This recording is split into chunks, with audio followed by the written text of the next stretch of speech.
Okay, so now I'm going to show you guys how to copy and paste a citation and put it into MyBib. So I'm going to start with showing you a database, because a database is where you guys are going to see the citation already pre-made for you.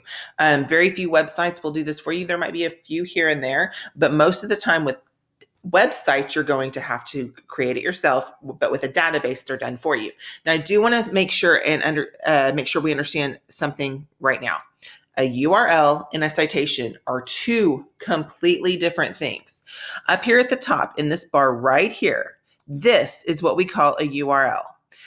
That is not a citation. That is just, it's almost like your house address, okay? That just tells us where it is. That doesn't tell us anything about it other than where it is. Okay, so that is not a citation, and that will not be counted at all. That will be 0 points. That will not even be taken.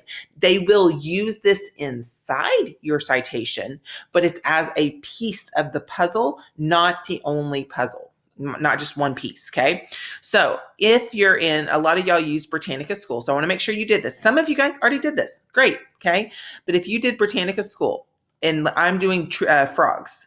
If I go over here, you'll notice that there's all these different options here. The check mark is going to be my citation. And when I go there, you have options here. Mine's already pulled to MLA, and that's what I need. So what I'm going to do is I'm going to highlight, and then I can right click and copy, or I can hit Control C. And then I'm going to go back over up here to my top and go to MyBib. And right here, I'm going to put create citation. Now I want to make sure I'm in the right project. So I'm actually going to go to this one right here, so you guys can see that. This is my first project. That's what we're going to call it. And we are going to create a citation.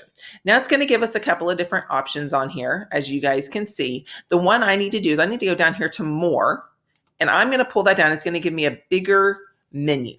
And what I want to do right now is I want to write or paste the citation in. Now this will give me the option right here to click in here, and then I'm going to Control V or right click paste. And that is what they need in there, okay? And then I'm going to hit save. Now you'll notice that once it saves, it will be in my project. Now guys, this says my first project. You can actually type this in, and I can rename this as Study Skills Project.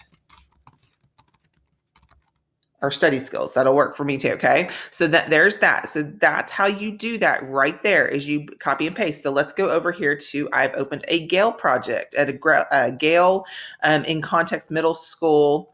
I've already pulled up an article, okay? So if I'm here, you'll notice that to the right, again, at the top, you'll notice it's got options, and right here's my citation, okay? Make sure it's the MLA 8th edition. I can select, and then I can right click copy, and then I can come back over here and do the exact same thing. Create citation, go over here to more, go over to right paste citation, and then up here at the top, because I want the citation, not the annotation, and I'm going to paste it. There it is. And you'll notice again, the URL is within it. You'll see it right here, but it is not the only piece of the puzzle. It's a part of the puzzle. Okay. And then I'm going to hit save. And then there is my other article. So I've already started it right here. And that's how you do a already created citation. That is how you put it into MyBib.